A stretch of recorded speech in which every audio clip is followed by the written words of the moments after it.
Hello hi అండి అందరికీ. ఇక్కడైతే నా కోసం మా అమ్మ చికెన్ కర్రీ అయితే చేస్తుందండి. మా అమ్మ సింపుల్ అండ్ ఈజీగా చాలా టేస్టీగా చికెన్ కర్రీ అయితే చేస్తుందండి. పెద్దగా మసాలాలు ఏమి వేయకుండా కొంచెం మన రెగ్యులర్ మసాలాలతోనే కర్రీ అయితే చాలా టేస్టీగా ఉంటుంది.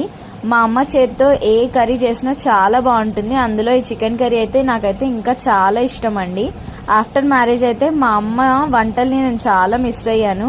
ఇప్పుడు ఇక్కడికి వచ్చిన తర్వాత రోజు అయితే మా అమ్మ చేత్తో అయితే చేపించుకుంటున్నాను. అందులో నా ఫేవరెట్ ఈ చికెన్ కర్రీ.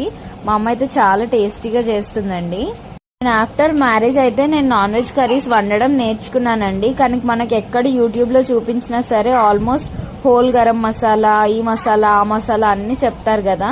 కానీ మా అమ్మ అయితే అలాంటి ఏ మసాలాలు కూడా వేయకుండా కడుపుకు హాయిగా ఉండేలాగా చికెన్ కర్రీని కూడా టేస్టీగా ఈజీగా చేస్తుందండి.